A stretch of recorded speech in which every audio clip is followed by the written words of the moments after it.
time.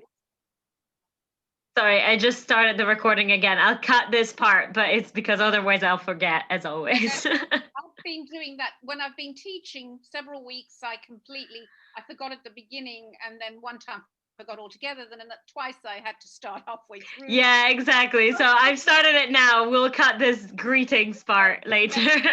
It's so many different things to remember. Mm-hmm.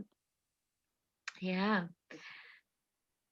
Oh, we have Anastasia joining now.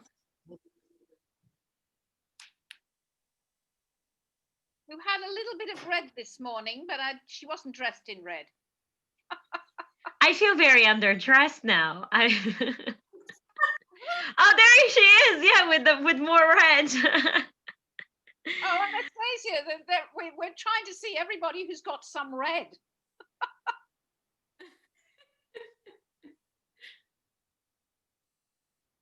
Oh, you're on mute, Anastasia. Yeah.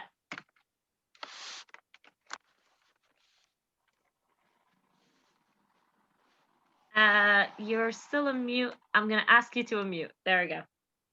I'm sorry. Yeah, I was just saying, hi, Nefeli. Hi, red is a color of passion, and you got to start a new year resisting an old year and bringing some more fire to the core. Well, we've got three of us, Nexia, myself, and Nicola, whom I don't know if you know. We're all in red. Hi, Nicola. So we just said that we saw that you had a red scarf. You're a legacy, Nicola, in terms of the bibliography, but we've never had a face-to-face encounter, although you're highly cited in most of my work. Oh, thank you. Too kind of you. No, it's great to, finally put name to a face or face to a name. Does everybody know the other Nicola? Hi, everyone. Yeah. We're together on a GenSem steering committee. I'm just, hope you can hear me. I'm trying to shut out. I'm trying to shut out any background noise from my homeschool. Is homeschool. Oh, lovely. How's that going? Well, it's going. But for the next 1 hour, I'm looking forward to having this nice, inspiring, peaceful time.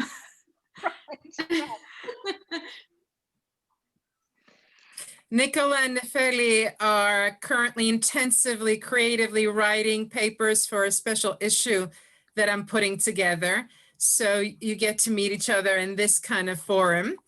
And hopefully Nicola can also give us her contribution as a seminar in our SPRC series in the future, Nicola. No panic. Which Nicola? Nicola C. Oh, no. Oh, okay. Because Nicola C., what do you work on? I'm writing up my thesis at the moment on the experiences of women migrants doing cleaning work in the UK. Oh, so I'm really interested to hear about Nefeli's work today. Right. Yeah. Wow. Fantastic. That's wonderful. Do you think we should start? It's 13:04. What do you think? Yeah, we're missing 2 more people that have registered, but if they come in, I'll just let them in. So please go ahead. I'm going to shut up now. No. Can I thank Cecilia a great deal for setting it up? Cecilia is working with myself and Netschler on the migration displacement stream of the Genders, Justice and Security Hub. And of course, Nicola P. is working on another hub on the gender kind of coordinator for the South-South migration. So actually, we're going to be doing some work together, and maybe we could present as an SPRC seminar what we want to do together. So there we go. But without any more ado, today is the first Social Policy Research Centre seminar for this term. And we're very pleased to welcome Nefeli Stournara because actually Nefeli's thesis, which she got in, and it was an excellent thesis, may I say, which she got in April, I think it was 2020, was the first thesis that we did on Zoom. So basically, as I say, it was an experience for us. Now, Nefeli herself focuses on labor, politics, gender, and migration.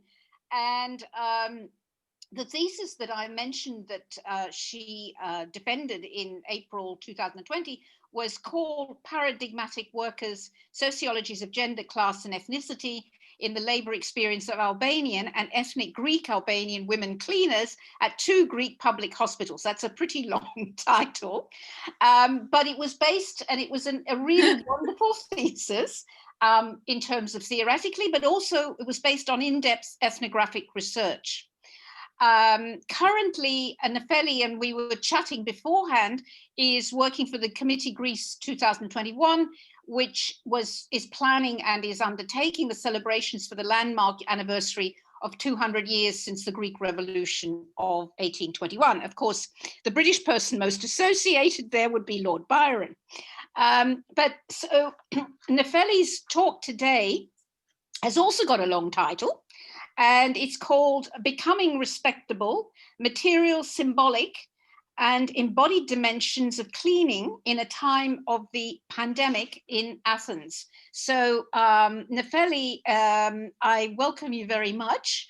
And we all look forward to your talk, which I'm sure will be really enlightening and stimulating. And then when Nefeli finishes, obviously we have questions. So over to you, Nefeli, and you're very, very welcome. And can you turn off, I think if people could turn off their mics so that we don't have background noise.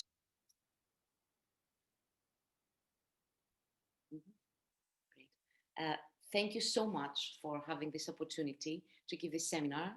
It has been a long time since I've been talking about my interests and things that I really, really love. We're going through a very, very difficult phase, and my research has been very, very relevant. So, okay. So today I will be talking about becoming respectable. And this is in relation to women cleaners who are migrants and are working in 2 public hospitals in Athens, Greece. So this is a very important theoretical part and findings of my thesis, which talks about the material and the symbolic aspects of cleaning and how women cleaners create meaning out of their work. So this presentation, I'm going to give you some introduction about who are these people, who are these women, why did I choose them, why the hospital, why it is important to talk about the sociology of the hospital. I will talk to you about what kind of methodology I used and how it changed throughout time and how difficult it is now to gather data due to the lockdown. And I will mention about the dynamics of the pandemic and how things are very much fluid, the typologies change, and how workers reflect on these aspects. Because things are becoming more difficult. It's not very easy for people to open up because they are afraid. Also, the protocols change all the time in the hospital. So it's very, very difficult also for them to have clarity of how do they experience the everyday life in the hospital. So when I firstly started my research, and people were asking me, so what are you doing, Nefeli? I was telling them that I'm very much interested in the understandings and emotions of women cleaners in hospitals who are migrants. And people were asking me, who are these people? So there was this sense of invisibility about the hospital workers, not about the nurses, not about the hospital staff, not about the doctors, but about who are these people who clean the hospitals. So it is since, let's say, the hospitals in Greece have entered a phase where they were trying to develop the care services to maximize their profits. they wanted they basically subcontracted all the other services to firms, to private firms. So women, such as migrant women workers, were very much occupied in these kind of services. They were lower paid, very much flexible, very precarious, and these were only the workers available for this kind of work. So the niche welcomed them. It was a kind of, let's say, a normalized process of the economy, a shift, as after 2004, where the Olympic Games stopped, all Albanian men in Greece stopped working in the construction area, and all the women, all their wives and spouses from the domestic work, from the domestic space, shifted to the formal economy in order to secure their husbands, and in that sense they became the sole breadwinners of their families. So we see a niche in care, formal care, in a type of subcontracted labor to develop. Albanian migration started 1990s, so because it was the collapse of the communist regime. So Greece became a country from emigration to a country of immigration. It is the largest migrant community. We have women from Albania that are the largest population of migrant population. And there is also ethnic Greek Albanian. So these two are two different groups of women coming from the same country. People come from Albania are differentiated in terms of language and of their religion. And ethnic Greek Albanian are mainly Greeks. They have a Greek nationality, but they're not granted of their citizenship. So both of them, for different reasons, are in limbo state. This makes their working status even more complicated and complex. And the Greek crisis arrived. And things were more complicated and complex since full-time status became part-time status. These kind of jobs like subcontracted labor were very much represented by people who were perceived as easily disposable. And working in a hospital was a kind of work that no one really wanted to do. Only these people who attained this kind of, who were in need of work. So why the hospital as a work site? The hospital is a very complex site to conduct fieldwork. First of all, because it is characterized by different hierarchies. It creates a lot of inequality in terms, because doctors offer something different than nurses. And then all these occupations have a different kind of status. Being a cleaner in the hospital has the lowest status in the hospital because it attains a very symbolic and moral meaning. Dirt has been associated with lower status of workers. And at the same time, these symbolic and embodied notions of cleaning are acknowledged, are mapped into the gendered and ethnicized and classed bodies of cleaners. So things are very, very much complex. Now we have COVID entering our lives. Last January, the global community declared a global emergency. All the countries have implemented different kind of regulations, lockdowns, protocols.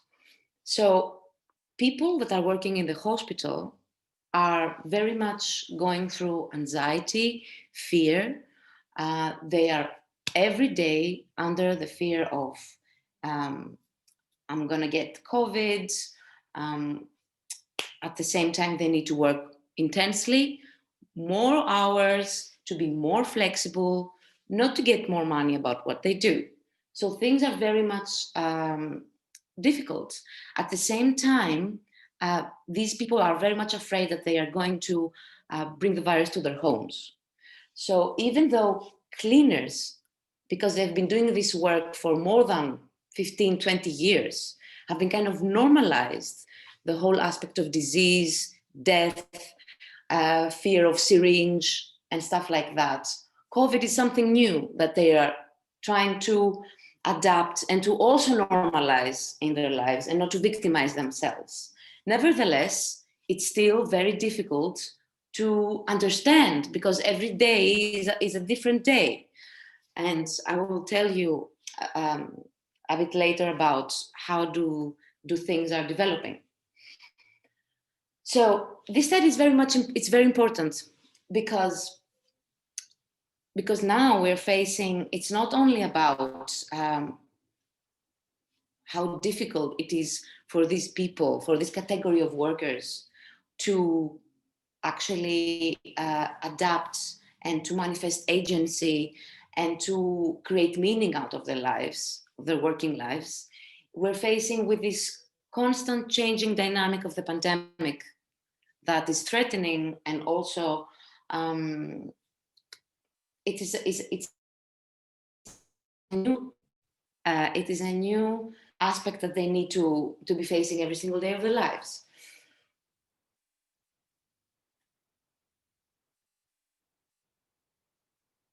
So for today's presentation, I'm going to be talking more about the social aspects of taint and cleaning in the hospital, and how it is a symbolic aspect of occupation, because dirt, it is it has, and usually workers that are occupied in socially tainted and stigmatized occupations, they recreate meaning out of their work. They create positive aspects out of it because they want to reconstruct their subjectivities to become more positive, to go against the stigma, to resist. So this is an occupational kind of team spirit, let's say, that workers decide to do that constantly. But in times of the pandemic, where the material aspects of dirt cannot be symbolically reconstructed, it's very difficult for workers to attain, to gain positive meaning out of it, to become, to resist. It's very, very difficult.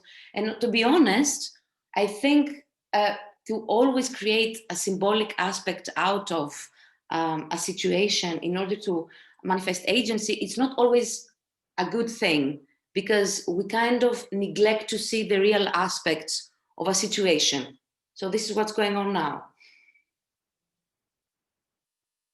The notion of respectability is interconnected with the symbolic and moral aspects of dirt.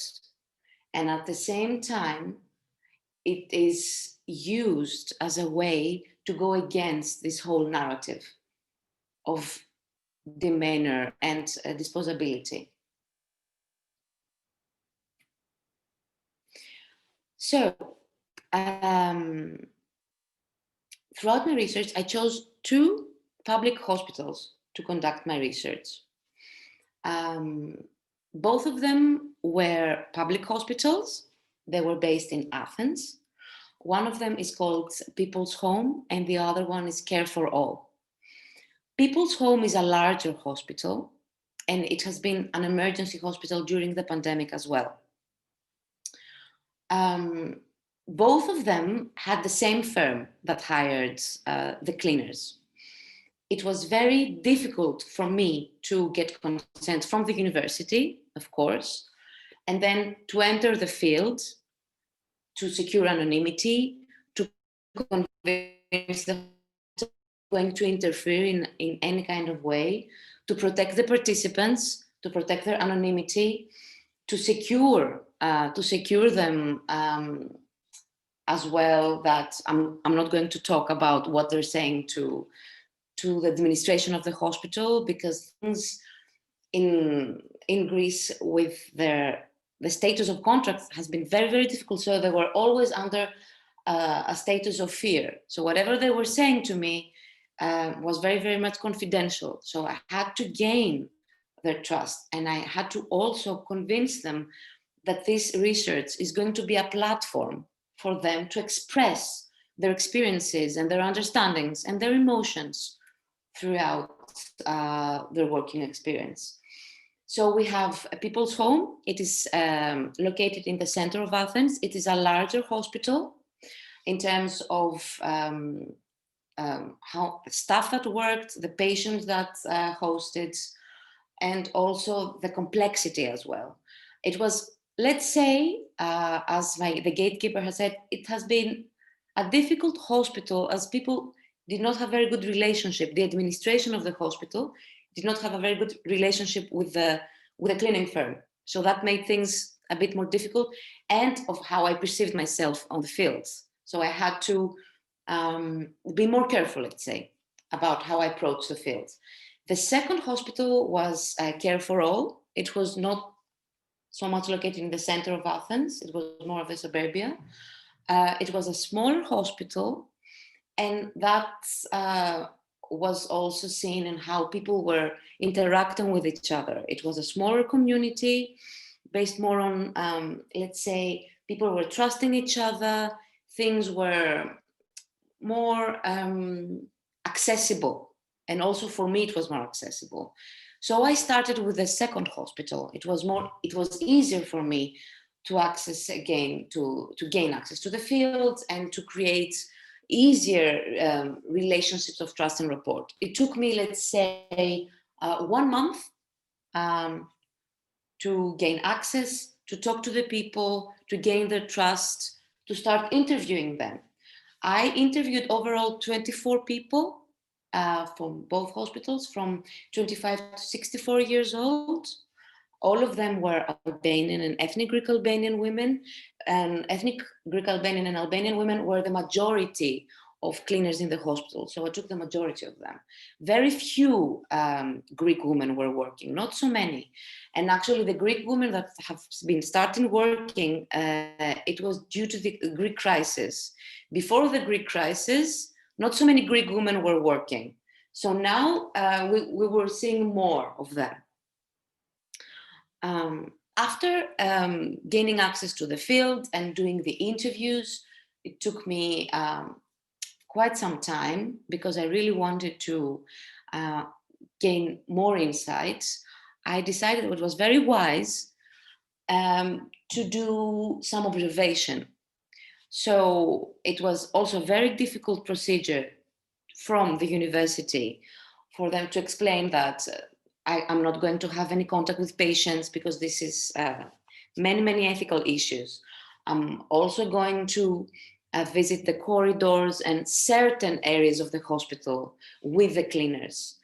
It was not very easy to be in certain departments where diseases or people who cancer, for example, or intensive care. So I couldn't have access to these areas. Nevertheless, I tried to follow 6 people from each hospital, to spend the day with them, to have a very detailed look of how they were feeling and the detailed contact of them with other hierarchies in the hospital, how they were communicating with doctors, with other nurses, everything, because it was different of how they were presenting the reality during the interview, and totally different in how they were actually guiding me in their everyday life. In the interview, they were trying to, let's say, romanticize the role in the hospital. They were trying to give me a more symbolic meaning of what they were doing. But during the observation, the material aspect of cleaning was so intense that they could not avoid their true feelings. For example, they were feeling disgusted. In the interview, it was not so much, they were not talking about that so much, because it was not They did not want to present to me that they were kind of feeling, let's say, not inferior, problematized through their work. They wanted ability, not their disgust. But throughout the observations, it was very much the fatigue and the disgust were very intense. And that is why cleaning and the material aspect of it were very much a critical aspect of this presentation.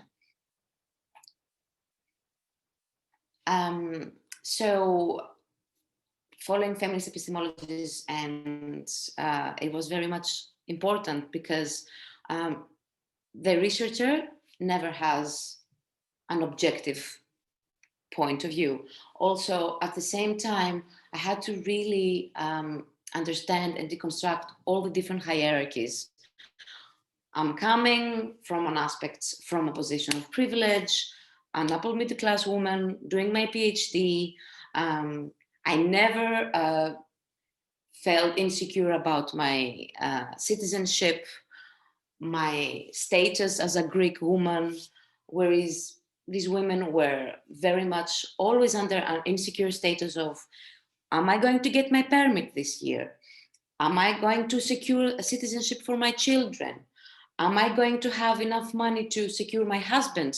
So all these different hierarchies were very much intense of how I conducted, of how I reflected of my data and how I wrote them. Because I really did not want to create a hero status for them as being resilient. And at the same time, I really did not want to see myself as a savior, writing, creating a platform of democracy, this kind of unequal give and take in research. Becoming respectable, a very, very big issue and aspect. So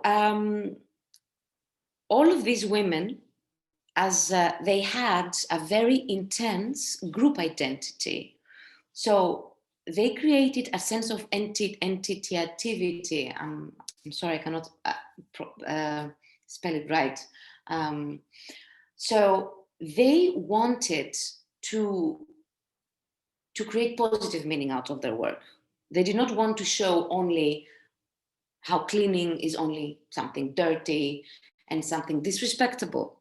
So as a collective identity, they reframed from the dirty aspects of cleaning to the more positive aspects of cleaning, saying that it is the most important work in the hospital. Without cleaning, there is no disinfection process. Without cleaning, the nurses and the doctors cannot work.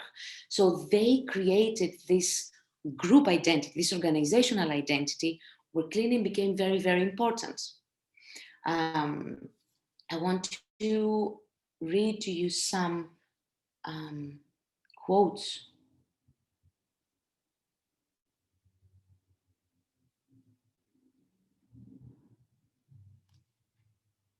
To actually show you this sense of group cohesion.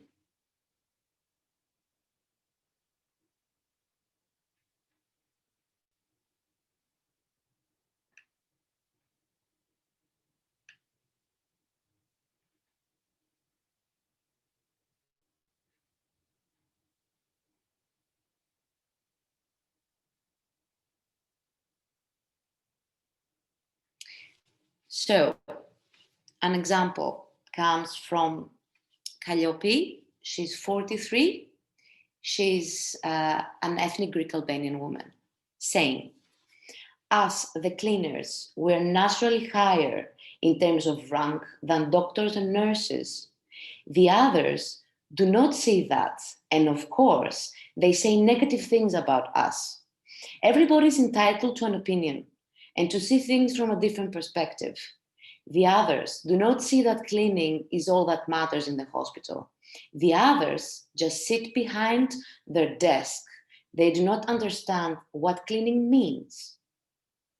Another quote comes from Penelope. there are things in this work that must be done. You cannot just leave them be. Perhaps others that do not know this job might feel stressed because it is a lot of responsibility. I personally do not stress. At the same time, the person who will take my shift will not do the task as I do because I belong to that department and the other person does not. So you can imagine it is impossible for someone that is not a cleaner to do the things that I do. So we see that cleaners have this collective idea of importance. They separate themselves from the others who do not have a sense of the importance of cleaning. So they create this group identity, an occupational strategy, a defense tactic that defends their profession, that makes them feel resistant to the negative aspects, to the stigma.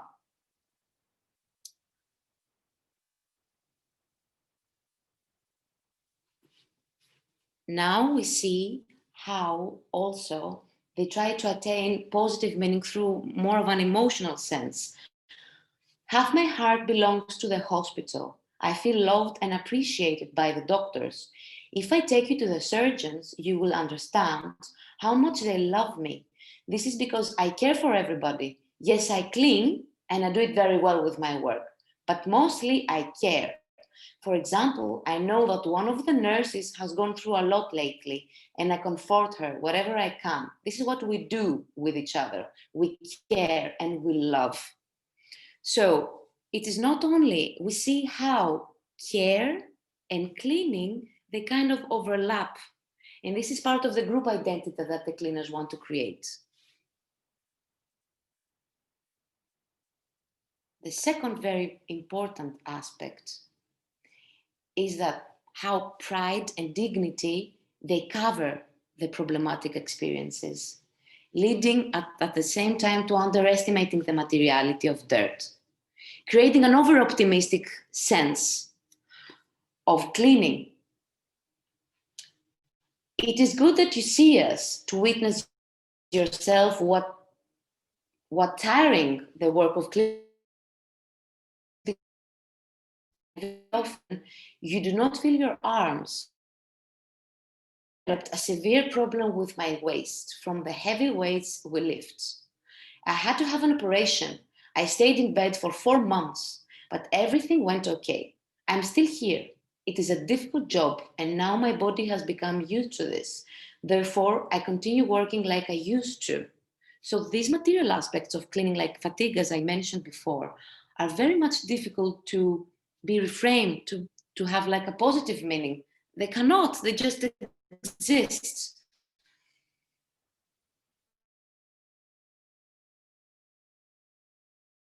We work every day with mops, full of water. We carry them while taking the stairs. Then we do take the walls. We do everything. My body is in pain. I take very killers for my shoulder and neck. Naturally, it is difficult for us women. I become exhausted taking care of everything, but I feel good about myself. So the materiality of cleaning in association with bodily struggle and exhaustion indicate that cleaning becomes materialized.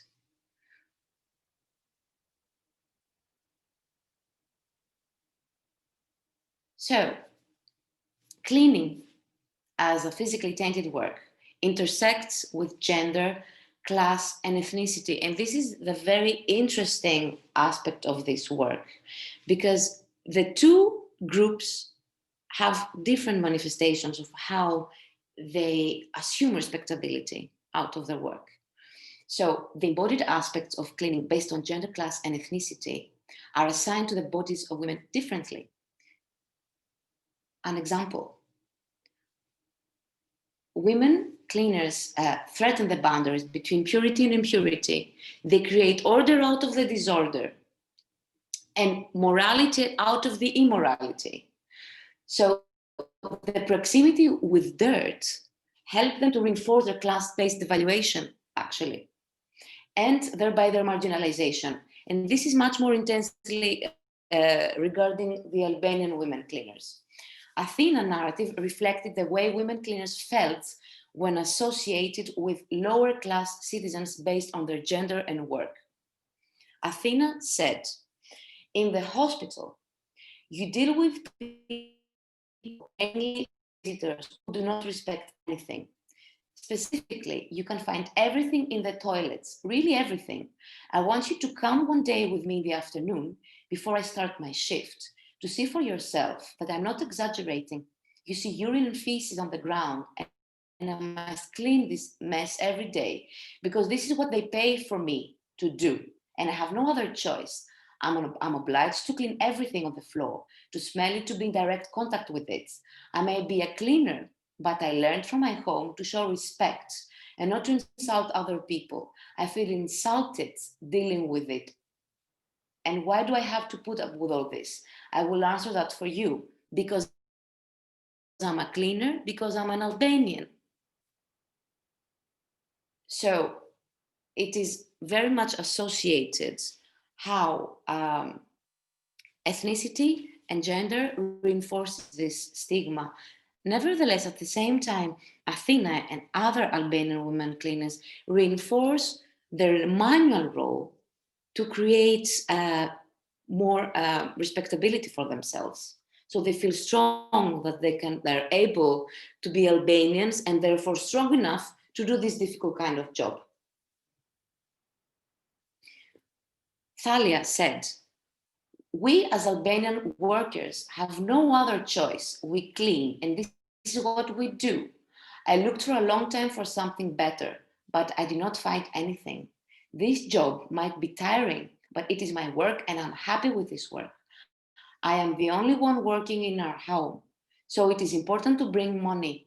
I also think how many people are employed. It is important to have a decent life because I do not want to beg for food once others are worse than us. I hate cleaning the toilets, but only an Albanian cleaner can do it. So we see here reinforcing of the manual role to create more meaning. Because we were always doing this kind of work, we see a continuation of the shifts. Albanian women cleaners were always doing the most difficult aspects in the domestic space. We're used to this difficulty. To be honest, you do not find anywhere else. And if you do, it will be the same cleaning with the same money. Perhaps it could be worse. I have worked under worse circumstances. You see me complaining, but I also get a lot of strength doing this work. I can provide for my children. I feel good about it. We see a lot of strength and dignity and how being an Albanian and being a cleaner means something. It's very important.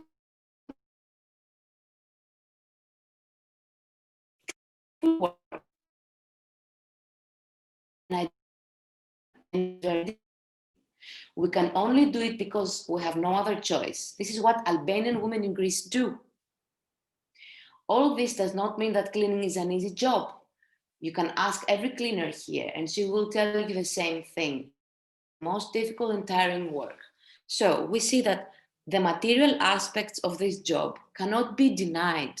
At the same time, being an Albanian gives them strength because it's kind of a normalized process of how throughout the years the manual status have been the best. Like having an Albanian working in the house means that they will do the job being more flexible. They have this kind of structural inequality.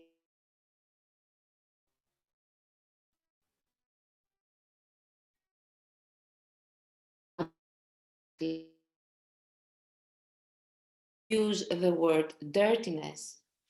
On the contrary, they use the word cleanliness and associate it with their citizenship, saying that we as Greek women, we create cleanliness out of the dirtiness. So we see the Albanian women use more the dirty aspects of the work to reinforce their strong manual role, and the Greek women reinforce the citizenship, creating purity out of the disorder through the Greek identity.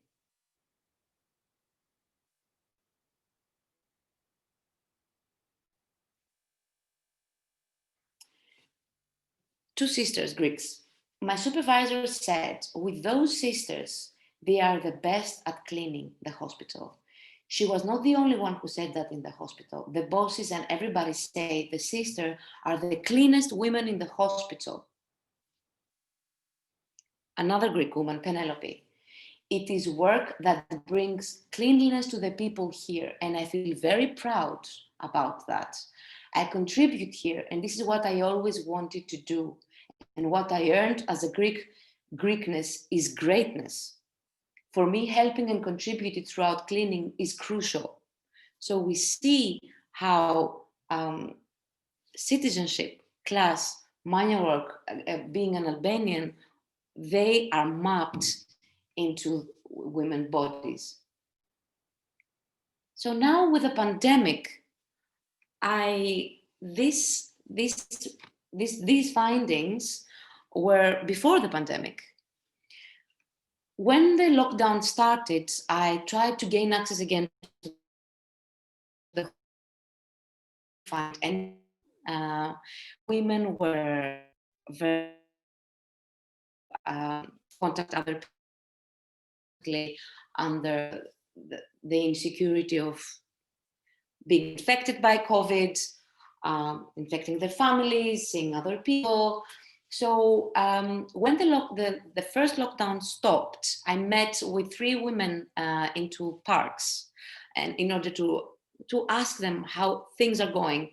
And the very interesting part of it was that 2 Albanian women cleaners that I met, who were nurses, told me that the condition of COVID and the whole circumstance gave them the opportunity to remember all the skills that they had in Albania while they were nurses. And they were now denied because they were de-skilled as cleaners. So they were in contact with more with the nurses because they were trying to understand what was going on in the hospital. So they kind of used their own skills as nurses. So they felt that this is what they told me, that I feel very much that I'm gaining again my skills as a nurse.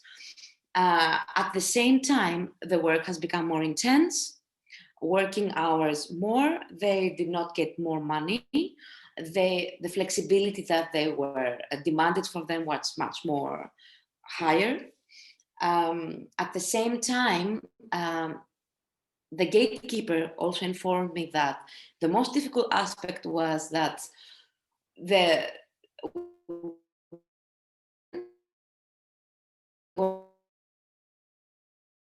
have any knowledge about it. No one informed the cleaners. Cleaners were the last to be informed.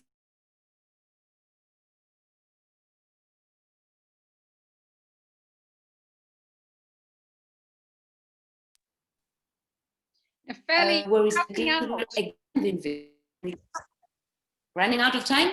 Yes, but you're also cutting out. So sorry? You're cutting out and you're running out of time. Okay. So okay. Wind up. Yeah.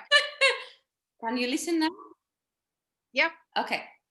So basically what I want to say during the pandemic, and it was very intense, was that the invisibility became stronger. And the fear became stronger, and they did not have time for them to actually become more stable into the whole process. So I'm trying to get more data because now I cannot meet them. Hopefully by next week I can be able to meet some of them, but I can only speak to them by Facebook or by phone. So this is it with the pandemic. We are facing a new era, and the typologies are always changing and very dynamic.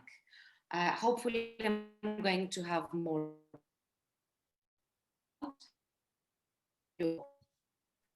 Thank you very much for listening, and I don't want to lose more time. Much, Nefeli. We have, if you want to put maybe in the chat, if you'd like to ask a question, there aren't that many, so it should be possible to work it without it. But If you just want to indicate, you can either indicate in the participants that you want to say something with raising your hand, or you can put into chat.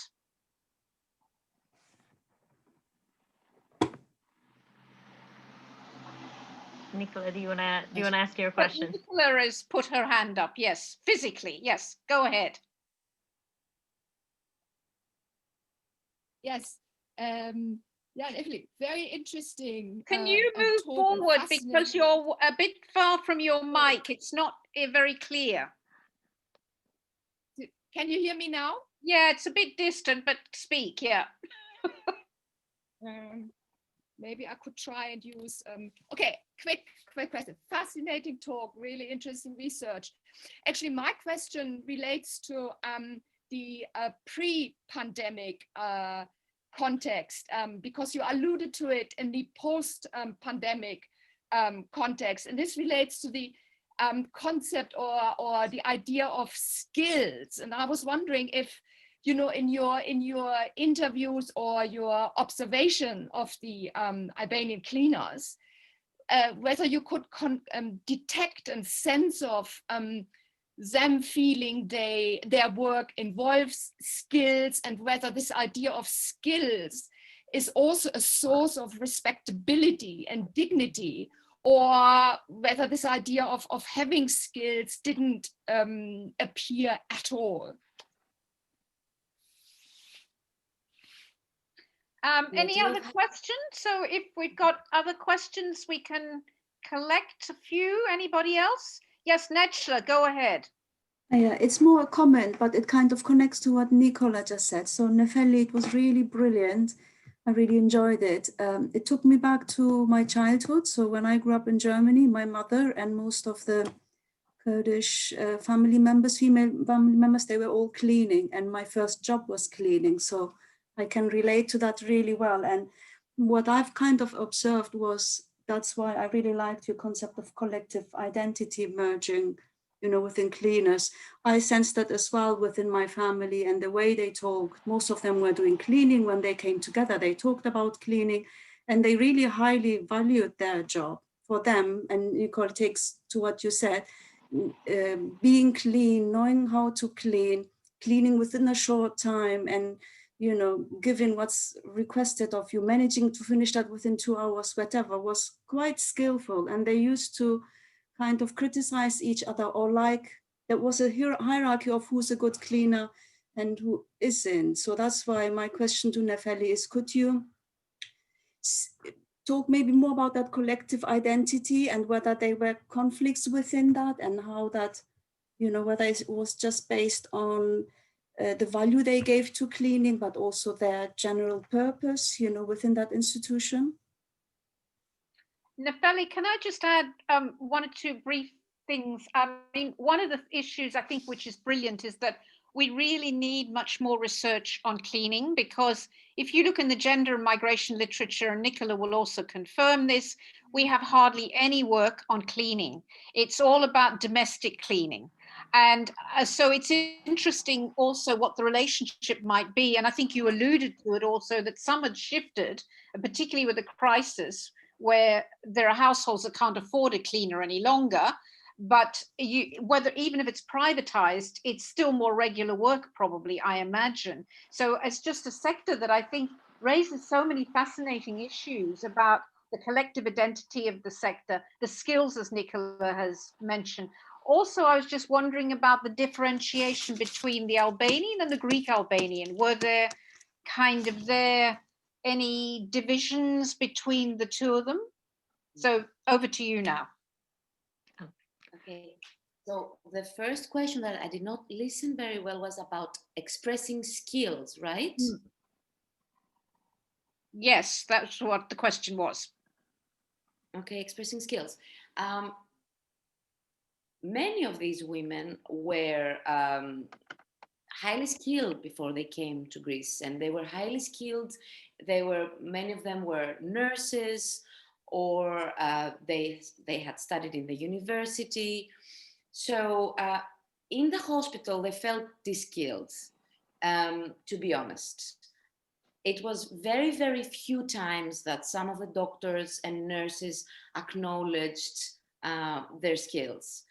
So that was a big, big problem of them in their lives. Only now through the pandemic, it was interestingly, I saw women telling me that because of my skills, because of my knowledge, because of my experience back in Albania, I do not feel a lot of fear regarding COVID. I know the protocol, I know what it means to face a disease.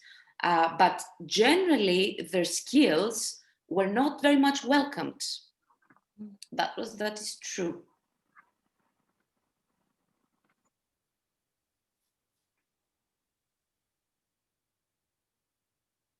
Hello? Yeah, do you want to then Necla's question or comments? Yes, it was about the entitativity, so the group identity. So interestingly, there are many defense tactics that they used as a group. One of it was romanticizing cleaning as the most important work in the hospital. The other one was kind of devaluing the work of nurses, gossiping about the work of doctors as distant, also feeling superior, as also actually naming their work as carers, nurturers, approaching, saying good morning to visitors, bringing them water, know about the products very well, talking about how they use their gloves and the importance of following the protocol involving different colors of, for example, bags. So they used the protocol and these kind of material aspects in order to enhance their status. Another thing was that apart from romantic, was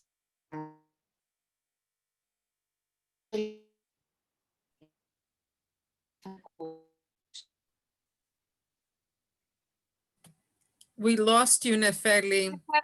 We've lost you. I think you need to face your the camera more probably. Yeah. Okay. So we've lost you. So that was the most important part of the group cohesion, and that gave them also strength. And also during the breaks, like where they had more time to talk about the cases, it was much more manifested. Like they were coming together and talking about these things. So the narrative were becoming more stronger, I would say. So now, and the last question? The differences between Albanians and ethnic Greek Albanians. Yeah. Yes. The differences were mostly on ethnicity and the matter of the Albanian women cleaner reinforcing their manual and the strong is able, always willing and flexible to do any kind of work is the only person who can do this kind of work. So the dirtiest work of all, which is for them also the lowest, only an Albanian can do. So it's basically reinforcing all the physical strength and the manual role to do something as important as cleaning. Whereas the Greek women cleaners used the nation state, the national identity, and they used very, very often metaphors, gendered metaphors, like as women, Greek women are always very clean, and we know how to clean. because we are pure. As Greeks, this is what we do. So they used kind of this constructed, yes, I know. Yeah. Yeah. I just also wanted to say that, you know, here there's been a discussion, including cleaners, of them as essential workers. And it was very strong in the first lockdown, greater emphasis on all kinds of workers that had literally were not discussed before because it was only the skilled that were relevant. And of course, there was a huge, it's less now, but there was a large discussion at the beginning on cleaners, particularly hospital cleaners, as essential workers and a recognition of the work that they were doing. And I just wondered whether in Greece there was anything similar. Mm-hmm, mm-hmm.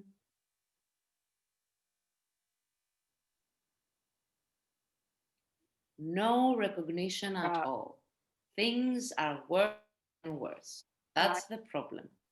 And now with the contract, the type of contracts, it's before the second lockdown, I met with one of my gatekeepers, and she told me, like, Nefeli, remember me. I was always very dignified in terms of work, but I'm telling you now, they're treating us like we are the worst of the worst.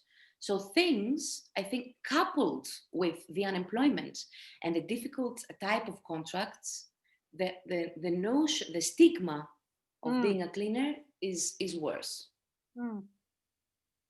That's the problem. Yeah.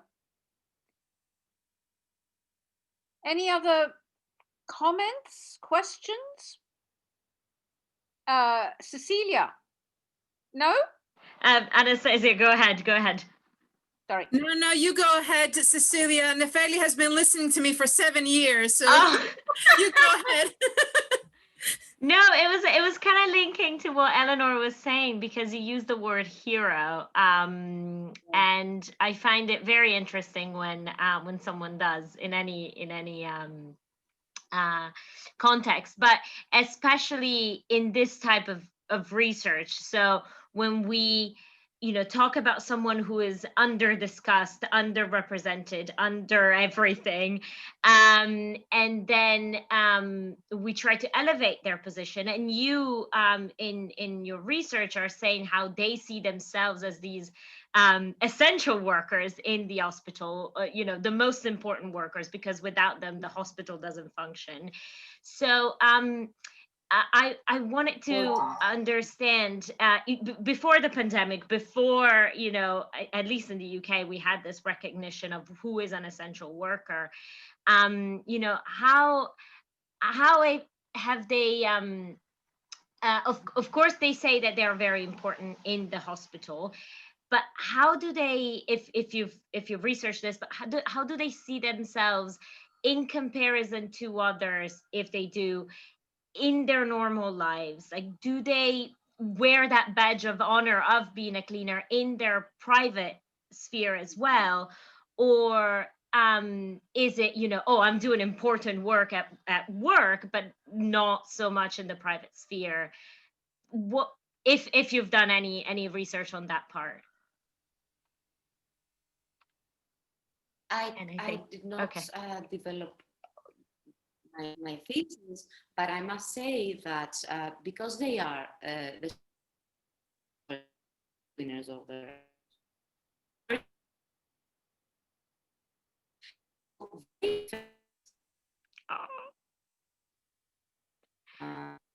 and also trying to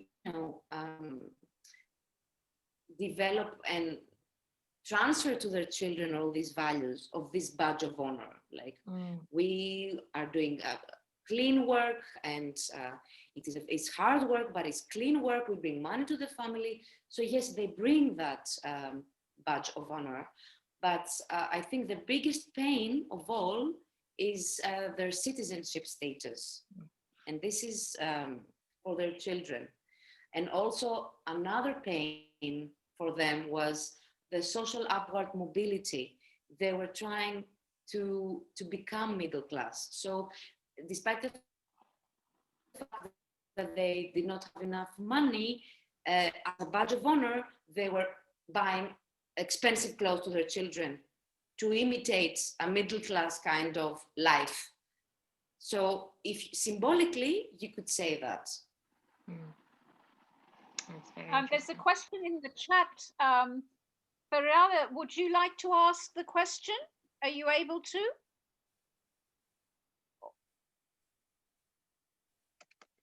Ferrara, would you like to ask the question? You need to unmute. Can you hear me? Yes, we can. Okay, so my question is based on this concept of othering, and I wanted to find out if as cleaners they experience that othering on the basis of nationality and how that impacts on their identity, whether individual or the group identity that you were speaking of.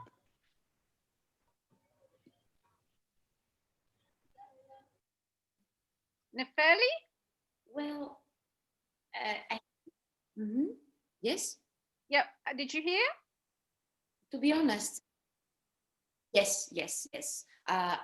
For their whole lives, they are labeled as others or as others, because they were migrants.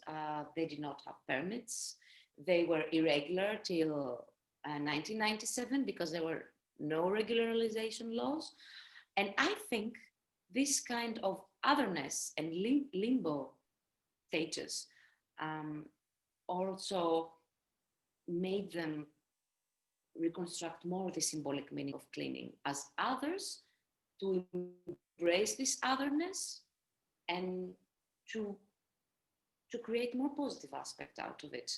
Yes, they would not refrain from this otherness. They were always the others, but throughout the years, with temporality, they kind of deconstructed this stigma, feeling more empowered about it. And this has been expressed as a group identity. Anastasia, I think you didn't have your question, so do you want to have the last question?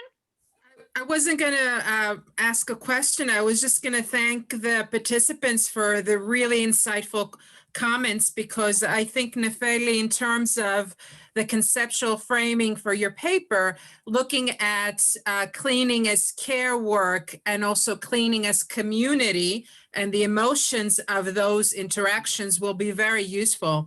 So just wanted to thank everybody who was present for the really great questions, and Nefeli for your really fantastic presentation today. It was really great to see you again and to hear about the subsequent and ongoing work. Well done. Yeah, can I thank Nefeli as well for doing presentation, and hope that you will join us on subsequent SPRC seminars. We have the next one is on the 1st of February, and that's Rima Saini, who's the co-director, the other co-director of the SPRC. And she's doing something which the title of the seminar is Decolonizing Quantitative Research Methods in the Social and Political Sciences, Teaching to Challenge Hierarchies from Data. Sounds very interesting, and I think very relevant to a lot of discussions that are currently going on, but with a slightly different spin. I think Netschler too, as somebody who's into the quantitative, might find it interesting. So I'm just saying we've got a slightly different spin on that decolonizing agenda that we normally have. So that's on the 1st of February. We'll send a reminder out to everyone, and do also, if you know of anybody who might be interested, do forward the link to them. So thanks everybody for participating. The Nefeli obviously is the presenter, and those who attended, and all the comments. So I think, yeah, should be, I'm not sure what the paper that Anastasia has commissioned, but I can tell you also quite a lot more about the cleaning care dichotomy. But anyhow, Thank you. Thanks everyone, and see you soon, I hope. Bye-bye. Thanks, bye.